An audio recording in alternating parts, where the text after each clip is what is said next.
முதலாவதாக பேருவலையை சேர்ந்த சகோதரர் நுஸ்ரி அவர்கள் கேட்டிருக்கக்கூடிய கேள்வி, யாசிக்காமல் வேலை செய்து சாப்பிடலாமே என்று யாசிப்பவர் ஒருவருக்கு அறிவுரை கூறி தர்மம் செய்தால் தவறாகுமா அல்லது கொடுக்காமல் இருந்தால் பாவமாகுமா என்று ஒரு கேள்வியை கேட்டிருக்கிறார்.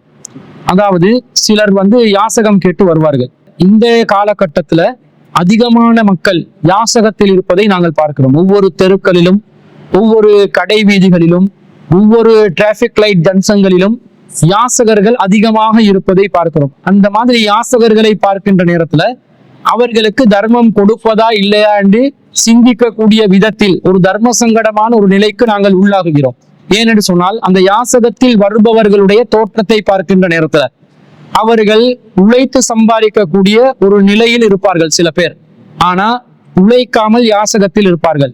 இன்னும் சிலரை பார்த்தால் போதைப் பொருட்களுக்கு அடிமையானவர்களை போன்று வெளி தோற்றத்தில் தென்படும்.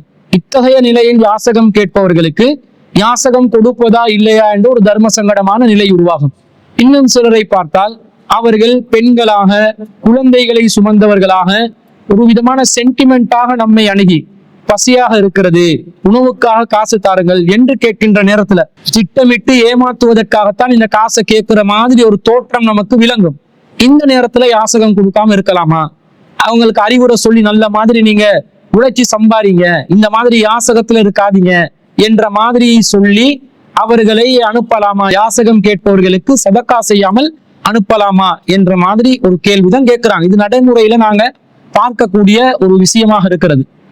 குர்ஆன்ல அல்லாஹ் தஆலா என்ன சொல்கிறான்டா, சூரத்துல் லுஹா 93வது அத்தியாயத்துல 10வது வசனத்துல அல்லாஹ் சொல்கிறான், வ அம்ம ஸாயில ஃபலா தன்ஹர், யாசிப்பவரை விரட்டாதீர் என்று அல்லாஹ் தஆலா நபிகள் நாயகம் ஸல்லல்லாஹு அலைஹி வஸல்லம் அவர்களுக்கு கட்டளையிடுகிறார்.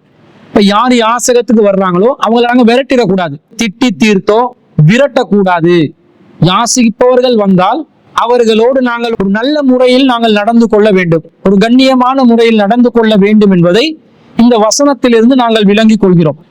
ஆனா அவங்களுக்கு நாங்க யாசகம் கொடுத்தே ஆகணுமா? யாசகம் கொடுக்காமல் வெறுங்கையோடு அவர்களை திருப்பி விட்டால் தவறாகுமா என்று கேட்டால், யாசிப்பவர்களை விரட்டாதீங்கன்னு தான் அல்லாஹ் சொல்றான். யாசகம் கேட்பவர்களுக்கு தர்மம் கொடுக்காமல் விரட்டாதீர்கள் என்று அல்லாஹ் சொல்லவில்லை. அப்ப யாரு யாசகம் கேட்டு வராங்களோ அவங்களுக்கு முகத்தில் பாய்ந்து எரிந்து விழுந்து திட்டி தீர்த்து துரத்தி அனுப்புறது கூடாது என்றுதான் குர்ஆன் சொல்லுதே தவிர, யாசகம் யாரும் கேட்டு வருவாங்க, தர்மம் செய்வதற்கு நமக்கு அதற்கான சக்தி இருக்கணுமா இல்லையா? தர்மம் செய்யக்கூடிய சூழ்நிலை இருக்கணுமா இல்லையா? சில பேர் வசதியானவர்களாக இருந்தாலும் தெருவிலே, அவர்கள் பாதையிலே, அவர்கள் வாகனங்கள்ல செல்ற நேரத்துல காசு பணம் கூட கையில இல்லாம இருக்கலாம். அந்த நேரத்துல யாசகம் கேட்டு வந்தா அவங்களை வெறும் கையோட திருப்ப வேண்டிய நிலைதான் வரும். அந்த நேரத்துல இந்த குர்ஆன் வசனத்துக்கு நாங்க மாற்றம் செஞ்சோம் என்று யாரும் யோசித்து விடக்கூடாது. யாசகம் கேட்பவர்களை விரட்டக்கூடாது என்ற கருத்து தான் இந்த வசனம் சொல்லுதே தவிர, யாசகம் கொடுப்பதும் கொடுக்காமல் இருப்பதும் அது தர்மத்துல வருது. தர்மத்தை பொறுத்தளவில் அல்லாஹ் தஆலா கட்டாயமான ஒன்றாக அல்லாஹ் சொல்லவில்லை. அது நாங்க விரும்பி செய்யக்கூடிய ஒன்று, உபரியாக செய்யக்கூடிய ஒன்று. அல்லாஹ் தஆலா திருக்குர்ஆன்ல 2வது அத்தியாயத்துல 219வது வசனத்துல அல்லாஹ் சொல்கிறான், வயஸ்அலூனக மாதா யுன்ஃபிகூன், நாம் எதை செலவழிக்க வேண்டும் என்று அவர்கள் கேட்கிறார்கள், குலில் அஃப்வ, உபரியானதை செலவிடுங்கள் என்று அல்லாஹ் சொல்கிறான். அப்ப நாங்க செலவிடும் பொழுது உபரியாக இருக்கக்கூடிய சதக்காவை தான் நாங்க செய்யணும். அது கட்டாயப்படுத்தப்பட்ட ஒன்று இல்லை, நாங்களா விரும்பி செய்யக்கூடிய ஒன்றுதான் சதக்காவாக இருக்கிறது. அப்போ ஒருத்தர் யாசகம் கேட்டு வர்றாங்கண்டா அவங்கள விரட்டி அடிக்காம நம்மளால முடியும் என்றால் தர்மம் செய்யலாம். முடியாத சூழ்நிலையாக இருந்தால் அவர்களுக்கு தர்மம் செய்ய முடியாத ஒரு சூழ்நிலையில அழகான முறையில் அவர்களை திருப்பி அனுப்பலாம். அப்படி திருப்பி அனுப்பும் போது அறிவுரைகள் சொல்ல முடியுமா? உழைத்துதான் நீங்கள் சாப்பிட வேண்டும், நீங்கள் கஷ்டப்பட்டு சாப்பிடுங்க, கை கால்கள் நல்லா தான் இருக்குது, கை கால் வேலை செய்யற நிலையில தான் இருக்குது, எனவே நீங்க உழைச்சி வேலை செஞ்சு சாப்பிடலாமே என்று அறிவுரை சொல்லலாமா என்று கேட்டால் அறிவுரை சொல்லலாம். அறிவுரையை பொறுத்தளவுல அது எந்த நேரத்துல சொல்லணும், இந்த நேரத்துல சொல்லக்கூடாது என்று அல்லாஹ் தஆலா எந்த இடத்திலையும் வரையறை போடல. எந்த நேரத்திலும் நாங்கள் விரும்பினால் அறிவுரைகளை சொல்லலாம். அல்லாஹ் தஆலா திருக்குர்ஆன்ல அதை பத்தியும் சொல்றான். திருக்குர்ஆன்ல 51வது அத்தியாயத்துல 55வது வசனத்துல அல்லாஹ் சொல்றான், வஸக்கிர், அறிவுரை கூறுவீராக, ஃபஇன்ன ذிக்ரா தன்ஃபஉல் முஃமினீன், அறிவுரை என்பது நம்பிக்கை கொண்டோருக்கு பயன் தரக்கூடிய உண்டு என்று அல்லாஹ் சொல்கிறான். அப்ப எந்த நேரத்திலும் அறிவுரை சொல்லலாம். அறிவுரை சொல்வது தவறு என்று யாராலும் சொல்ல இயலாது. ஏன்னா நல்ல விஷயம் ஒன்றுதானே. அந்த நல்ல காரியத்துல எந்த நிலையிலும் சொல்லலாம் என்று இருக்கும் பொழுது தர்மம் கேட்டு வரும் ஒருவருக்கு கூட தேவைப்படுகின்ற நேரத்தில் அறிவுரை சொன்னால் அது குற்றமாகாது. இன்னும் சொல்ல போனால் திருக்குர்ஆன்ல அல்லாஹ் தஆலா 4வது அத்தியாயத்துல 8வது வசனத்துல சொத்து பங்கீடு சம்பந்தமா பேசும் பொழுது அந்த சபையை பற்றி அல்லாஹ் சொல்கிறான். அந்த சபைக்கு பேரு கிஸ்மா என்று நாங்கள் சொல்லுவோம். குர்ஆன்ல அல்லாஹ் சொல்றான், வைதா ஹலரல் கிஸ்மத உலில் குர்பா வல் யதாமா வல் மசாகீன். சொத்து பங்கிடும் சபைக்கு உறவினர்களோ அனாதைகளோ ஏழைகளோ ஆஜரானால் அவர்களுக்கு அல்லாஹ் என்ன செய்ய சொல்கிறான்? அவர்களுக்கு அதிலிருந்து நீங்கள் உணவளியுங்கள், அவர்களுக்கும் செலவழியுங்கள். வக்கூலு லஹும் கௌலம் மஅரூஃபா, அவர்களுக்கு நீங்கள் அழகான வார்த்தைகளை சொல்லுங்கள் என்று அல்லாஹ் சொல்கிறான். ஒரு சொத்து பங்கிட்ட சபைக்கு கிஸ்மான்னு சொல்ற அந்த சபைக்கு சொத்துக்கு வாரிசுதாரர்களாக இருக்கக்கூடியவர்கள் தான் ஆஜராகுவார்கள். அது அல்லாத உறவுக்காரர்கள் வரலாம், ஏழைகளும் வரலாம், அனாதைகளும் இருக்கலாம். நம்ம அரவணைப்பில் இருக்கக்கூடிய அனாதைகள் இருக்கலாம். அவர்கள் ஆஜரானால், மிஸ்கீன்கள் ஆஜரானால் அவங்களை துரத்தி அனுப்பாம அவங்களுக்கு முடியுமானால் நாங்க நம்ம இந்த சொத்துல இருந்து ஒரு குறிப்பிட்ட சின்ன தொகை ஒன்று அவங்களுக்கு கொடுக்கலாம். அல்லாஹ் தஆலா சொல்றான், ஃபர்ஸுகுஹும் மின்ஹு, உங்களோட சொத்துல இருந்து அவங்களுக்கு ஒரு தொகையை கொடுங்க.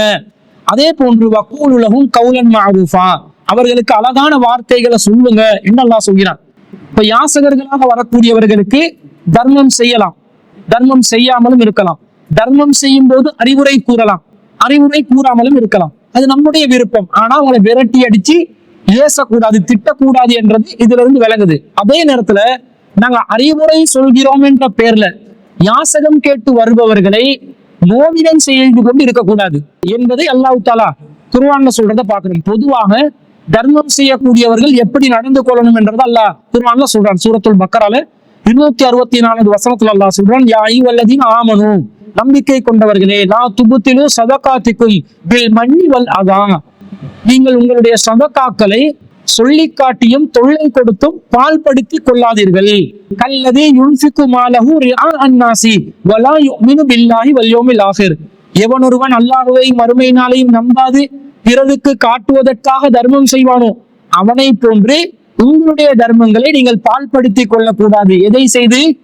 தொல்லை கொடுத்து சொல்லி காட்டி நீங்க பால்படுத்திடாதீங்க. அப்ப தர்மம் கொடுத்தோம் என்றா அறிவுரை சொல்றோம் என்ற பெயர்ல அடுத்தவனுக்கு தொல்லையா நாங்க இருந்துடக்கூடாது.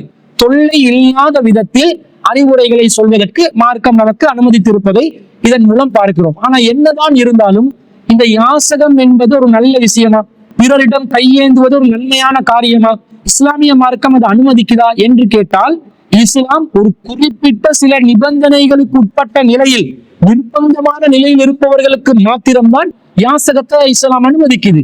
மற்றபடி ஒருவர் உழைத்து வாழ வேண்டும், சம்பாதிக்க சாப்பிடணும் என்பதை இஸ்லாம் வலியுறுத்தி சொல்வதை மேலதிகமாக நாங்கள் விளங்கிக் கொள்ள வேண்டும். நபிகள் நாயகம் ஸல்லல்லாஹு அலைஹி வஸல்லம் சொல்றாங்க, லஐ யாஃபுத அஹதுக்கும் ஹப்லஹு, ஒருவர் தன்னுடைய கயிற்றை எடுத்துக்கொண்டு ஃபயஅதிய பிஹுஸிமத்தில் ஹதபி அலா லஹரிஹி, அதன் மூலம் அவர் முதுகில் விறகு கட்டைகளை சுமந்து ஃபயதிஹா, அதை விட்டு கொண்டு பிழைப்பு நடத்தினால்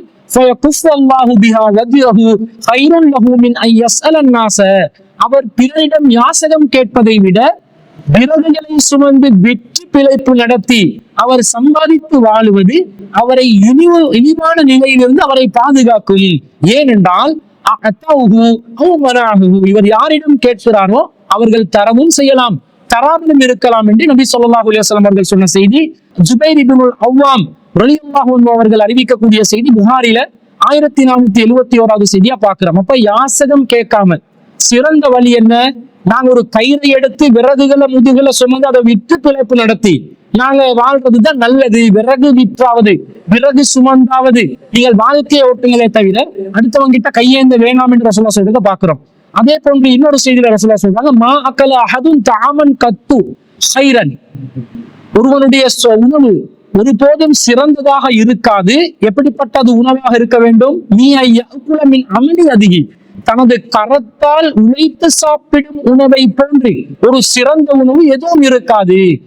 இந்த நபி அல்லாஹி தாவூத, அல்லாஹ்வின் நபியான தாவூத் அலைஹிஸ்ஸலாம் அவர்கள் கான யகுலுமின் அமளி அதிகி, அவர்கள் தங்களுடைய கரங்களால் உழைத்துதான் சாப்பிடக்கூடியவர்களாக இருந்தார்கள் என்ற செய்தியை மிக்தாம் ரலியல்லாஹு அவர்கள் அறிவிக்கிறார்கள். புகாரியில 2072வது செய்தியா பதிவு செய்யப்பட்டிருக்கிறது. அப்போ ஒரு தாவூத் அலைஹிஸ்ஸலாம் மிகப்பெரிய ஒரு அரசர் கூட உழைத்துதான் சாப்பிட்டு இருக்கிறாருன்றத நாங்க பார்க்கிறோம். வெறுமனே தண்டச்சோறாக யாராவது தங்க வாழ்க்கையை ஓட்டி கொண்டு போவோம், பிறனுடைய தயவால் வாழ்வோம் என்று ஒரு அரசரே வாழ்ந்ததில்லை. அரசருக்கு என்ன பிரச்சனை? வேலை செஞ்சா அவர் வாழணும், அவர் தானாக எல்லா சுகபோகங்களையும் அனுபவித்துக் கொண்டு வாழலாம். ஒரு அரசர் கூட உழைத்து வாழ வேண்டும் என்று இஸ்லாம் சொல்லும் பொழுது அப்ப தண்டச்சோறுகளா இருக்கலாமா? அடுத்தவர்களிடம் கையேந்தி வாழலாமா? வாழக்கூடாது என்பதை இந்த செய்தியிலிருந்து நாங்கள் விளங்குது. நபி ஸல்லல்லாஹு அலைஹி வஸல்லம் அவர்கள் 3 சாராருக்கு தான் யாசகம் கேட்பதற்கு ஹலால் என்று சொன்னார்கள். ஒரு முறை கபீஸத் இப்னு முஹாரிக்கில் ஹிலாலி என்ற நபி தோழர் அவர்கள் நபிகள் நாயகம் ஸல்லல்லாஹு அலைஹி வஸல்லம் அவர்களிடம் வருகிறார்கள். அவர் என்ன செய்கிறார் என்றால், தஹம்மல்து ஹமாலத்தன், ஒருவருக்காக இழப்பீட்டு தொகையை அவர் பொறுப்பெடுத்துக் கொள்கிறார். ஃபஅதைது ரசூலுல்லாஹி ஸல்லல்லாஹு அலைஹி வஸல்லம், நான் ரசூலுல்லாஹ்விடம் வந்தேன். ரசூலுல்லாஹ்விடம் அஸ்அலுஹு ஃபீஹா, அந்த இழப்பீட்டு தொகையை கட்டி முடிப்பதற்காக வேண்டி உதவி செய்யுமாறு கேட்டேன். அப்ப ரசூலுல்லாஹ் ஃபகால அகிம் ஹத்தா தஅதியன ஸதகா, நம்மிடம் சதகா பொருள் வரும் வரை கொஞ்சம் வெயிட் பண்ணுங்க என்று ரசூலுல்லாஹ் சொல்றாங்க. பிறகு சதகா பொருள் வருகிறது. அப்ப நபி ஸல்லல்லாஹு அலைஹி வஸல்லம் அவர்கள் கபீஸா ரலியல்லாஹு அன்ஹு அவர்களை அழைத்து, யா கபீஸா, கபீஸாவே, இந்த மஸ்அலத லா தஹில்லு இல்லா லி அஹதின் ஸலாஸத்தி ரஜுலின், இந்த யாசகம் என்பது 3 மனிதர்களுக்கே தவிர வேறு யாருக்கும் ஹலால் இல்லை. யார் அந்த 3 சாரார் என்று சொன்னா, தஹம்மல ஹமாலத்தன், ஒருவர் இன்னொருவருக்காக இழப்பீட்டு தொகையை பொறுப்பேற்றுக் கொள்கிறார். ஃபஹல்லத் லஹுல் மஸ்அலத்து, அவருக்கு இந்த யாசகம் என்பது ஹலாலாகும். அத்தா யுசீபஹா, அவர் அந்த இழப்பீட்டு தொகைக்கான தொகையை பெற்றுக் கொள்ளும் வரையில். சும்ம யும்சிகு, பிறகு அவர் யாசகம் கேட்பதிலிருந்து அவரை தடுத்துக் கொள்ள வேண்டும். வரஜுலுன் அஸாபத்துஹு ஜாஹிஹத்துன், ஒருவருக்கு ஒரு இயற்கையான பேரிடர் சேதம் ஏற்பட்டு இஜ்தாஹத் மாலஹு, அவருடைய செல்வம் அழிந்து போகுது என்று சொன்னால், ஃபஹல்லத் லஹுல் மஸ்அலத்து, அவருக்கும் யாசகம் கேட்பதற்கு அனுமதி கிடைக்கும். அத்தா யுசீப கிவாமன் மினல் ஐஸின், அவர் தன்னுடைய பொருளாதாரத்தை, வாழ்வாதாரத்தை, அடிப்படை வசதிகளை பூர்த்தி செய்து கொள்ளும் வரைக்கும் யாசிப்பதற்கு அனுமதி உண்டு என்று நபி ஸல்லல்லாஹு அலைஹி வஸல்லம் சொல்றாங்க. அடுத்ததாக வரஜுலுன் அஸாபத்துஹு ஃபாகத்துன், ஒரு மனிதருக்கு ரொம்ப வறுமை ஏற்பட்டு விட்டது. ஹத்தா யகூம ஸலாஸத்துன் மின் தவில் ஹிஜாமின் கௌமிஹி, அவருடைய சமூகத்தாரில், கூட்டத்தாரில் விவரம் தெரிந்த 3 பேர் வந்து சொல்கிறார், லக்கது அஸாபத் ஃபுலானன் ஃபாகத்துன், இந்த மனிதருக்கு வறுமை ஏற்பட்டு விட்டது என்று பகிரங்க வாக்குமூலம் அளிப்பார் என்று சொன்னால், ஃபஹல்லத் லஹுல் மஸ்அலத்து, அவருக்கும் யாசகம் கேட்பதற்கு அனுமதி உண்டு. அத்தா யுஸீப கியாமன் மின் ஐஸின், அவர் தன்னுடைய வாழ்க்கைக்கான அடிப்படை வசதிகளை ஏற்படுத்திக் கொள்ளும் வரைக்கும், சிதாதன் மின் ஐஸின், அல்லது வாழ்க்கையில அவசிய தேவைகளை பூர்த்தி செய்து கொள்ளும் வரைக்கும் அவருக்கு யாசகம் என்பது அனுமதிக்கப்பட்டதாக இருக்கிறது என்று சொல்லி ரசூலுல்லாஹ் சொல்றாங்க. ஃபமா சிபா உம்ம மினல் மஸ்அலத்தி யா கபீஸத்து சுஹ்தன், கபீஸாவே, இதற்கு பிறகு இருக்கக்கூடிய அனைத்து யாசகங்களும் தடை செய்யப்பட்டதாக இருக்கிறது. யஅகுலுஹா ஸாயிதுஹா சுஹ்தன், ஒருவர் அந்த இதற்கு அப்பாற்பட்ட யாசகங்களில் சாப்பிடக்கூடிய ஒருவர் ஹராத்தை தான் சாப்பிடுகிறார் என்று நபி ஸல்லல்லாஹு அலைஹி வஸல்லம் அவர்கள் சொன்ன செய்தி சஹீஹ் முஸ்லிம்ல 1887வது செய்தியாக பதிவு செய்யப்படுகிறது. கபீஸா ரலியல்லாஹு அன்ஹு அவர்கள் இந்த செய்தியை அறிவிக்கிறாங்க. இப்ப யாசகம் என்பது ஹலாலாக்கப்பட்ட ஒன்றா? 3 சாராருக்கு இந்த 3 நெருக்கடியான நிலைகளில் தவிர யாசகம் ஹலால் இல்லை.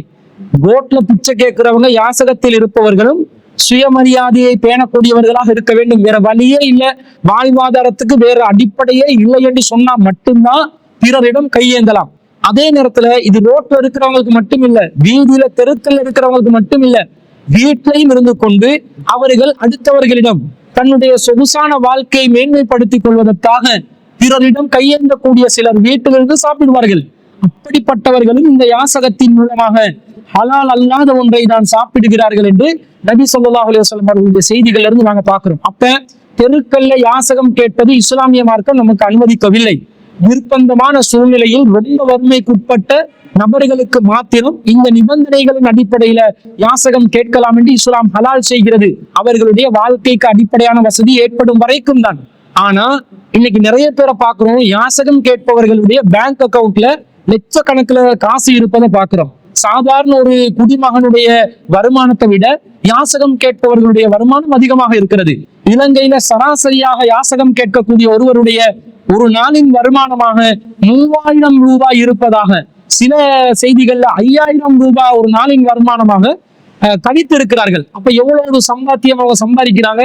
இந்த மாதிரி ஒரு நிலையில அடுத்தவங்க கிட்ட கையேந்தி வாழ்வது இஸ்லாம் அனுமதிக்கவில்லை.